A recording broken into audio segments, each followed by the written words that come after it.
Sveiki visi, su jumis yra MJ Taro ir jau pasiilgau jūsų. Šiandien noriu padaryti būrimą tokią temą, ką jis galvoja apie jūs šiuo metu. Jeigu esate vaikinas, tai galite viską traktuoti kaip tarsi, kad šneku apie ją. Kas tas jis arba ji? Na tai jūsų simpatija ar ne, arba kažkokia tai šviežiai buvus simpatija, kurio arba kurios mintis jūs norite sužinoti. Taigi bus 3 variantai ir galėsit pasirinkti vieną iš jų.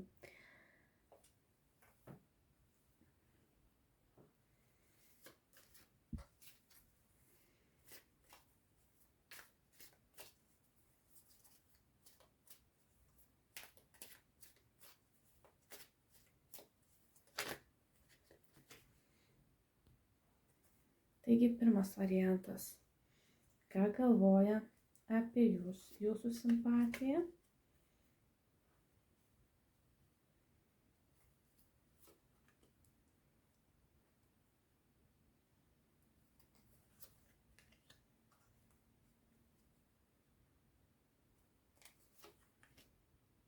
Ir čia yra sodalitas. Ką galvoja jūsų simpatija, antras variante, apie jūs?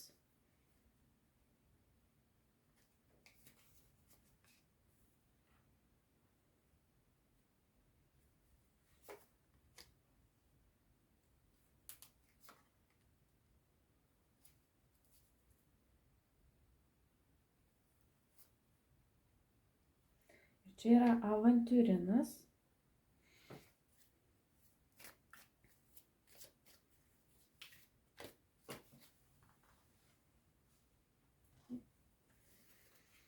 Ir ką galvoja apie jūs, trečiasis variante, jūsų simpatija?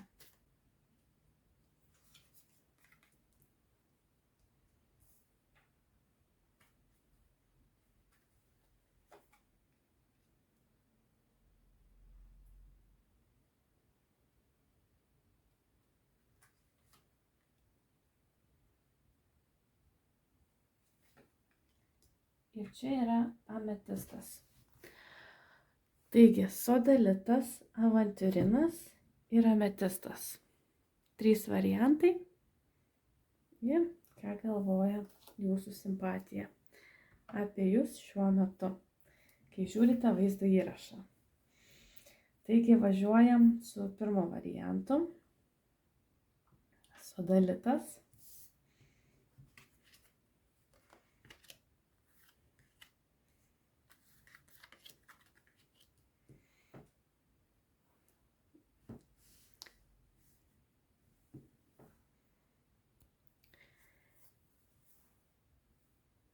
Pirmas variantą. Čia šiek tiek patrauksiu gal.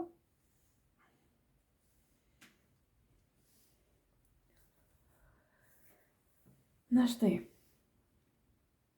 Jūs esat jo kaip ir imperatorienė. Jis galvoja, kad būdamas šalia jūsų jautėsi arba jaučia tvirtybę, tokią vyriškumą, jėgą, pilnatvę. Atrodo, jam atrodo, ar ne, kad kai jūs esat šalia jo, tai viskas yra stabilu, gražu ir atrodo kaip ir nėra kažkokių tai iššūkių gyvenime, viskas einasi lengvai, visko gausu, įskaitant ir materialinę gerovę. Ir vat jaučiasi, kad kai jūs esat šalia, pas jį tokia tvirtybė. Jis jaučiasi, kad gali kalnus nuversti, kai yra šalia jūsų. jūs tarsi jo tas didysis motivatorius eiti ryžtingai į priekį ir nugalėti visas kliūtis.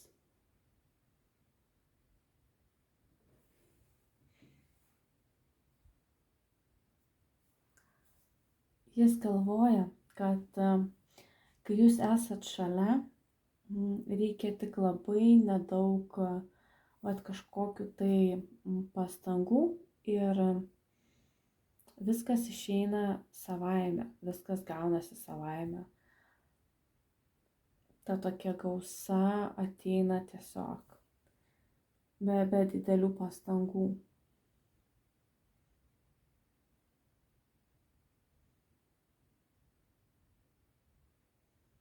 Na ir atrodo, kad jis kaip ir norėtų, jūs tarsi aprūpinti tą visą gausą, kurią jisai turi, kai jūs esat šalia. Jeigu tiksliau, tai ją pasidalinti su jumis.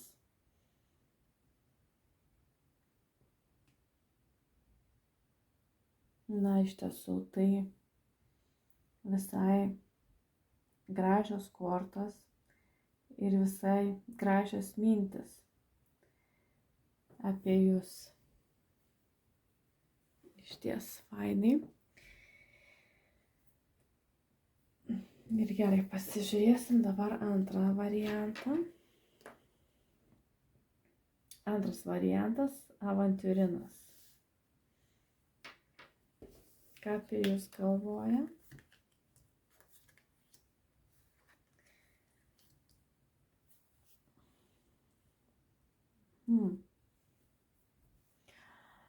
Na, jūs laiko tokia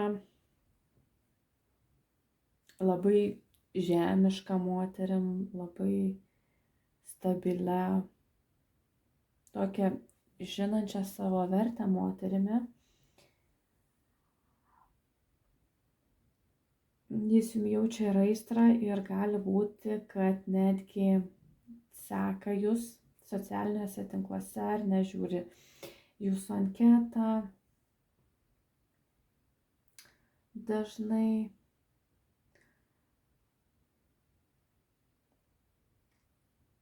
toks jausmas, kad jis norėtų jūs pasiimti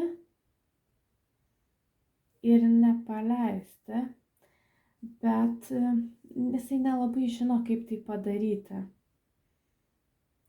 Nes jis jaučia, jis galvoja, kad jisai yra tarsi kažkurioj tai vietoj žemiau negu jūs. Galbūt jis jaučia, kad jūs turi daugiau patirties. Galbūt jis dėl kažko tai kompleksuoja. Sakykime, galbūt žmogus kompleksuoja dėl savo išsilavinimo, o jūs ten turite aukštesnį išsilavinimą. Ir jam jūs jau automatiškai šiek tiek esat aukščiau. Ir čia gali būti daug įvairių niuansų, kodėl jam atrodo, kad jūs šiek tiek tokia aukščiau negu jis, tokia nepasiekiama. Ir kiekvienas, manau, prisitaikysit pagal savo situaciją. Ir jisai nežino, kaip prie jūsų prieiti, ką daryti. Būtent dėl to. O kad jaučia aistrą ir seka, tai tikrai netgi gali būti tokia priklausomybė jums. Jisai negali išbūti nepatikrinęs, ar jūs kažko neparašėt, ar neįkėlėt kažko naujo ar ne į socialinės erdves. Bet gaila, kad svajoja, o nežino, kaip čia dabar padaryti, ką pasakyti, kad galėtų būti šalia jūsų.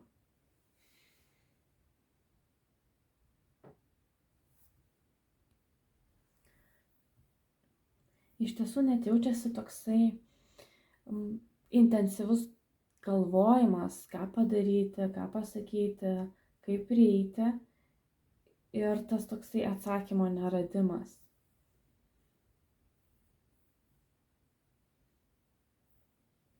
Tai va. Tiek apie jūsų antrasis variantą.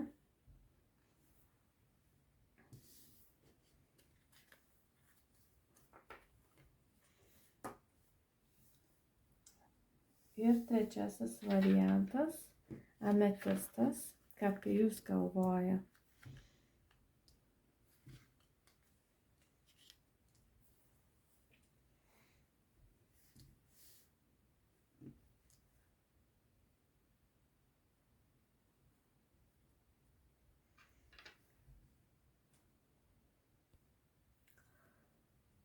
Na, jūs krentat kaip širdžių karalienė ir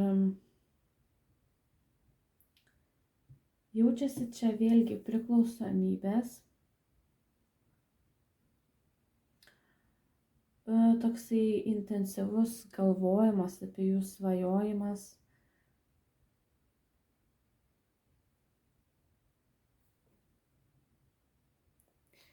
Ir noras intensyviau eiti link jūsų, bet ir toksai susistabdymas, nes yra baimė, kad jisai suklys eidamas link jūsų. Nori, bet nelabai žino, kaip prie jūsų prieiti. Nes jaučia, kad jo klaidos gali paskui brangiai kainuoti.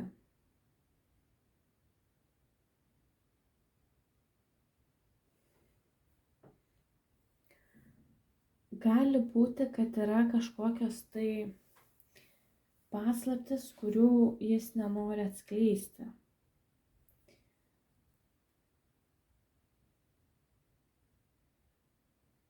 O kodėl nenori? Na, dėl to, nes bijo jūsų reakcijos neigiamos.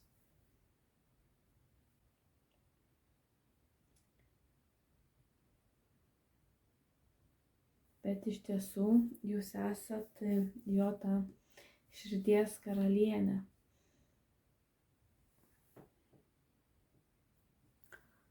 Jeigu tarp jūsų nėra kontakto ir jums įdomu, ar jis susisieks su jumis, tai toksai man jausmas, žinot, kad susisieks, jeigu perlips per savo baimę.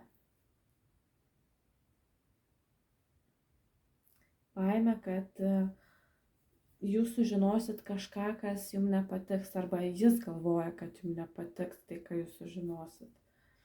Tai va, jeigu jisai perlips, tai tikrai turėtų jums parašyti.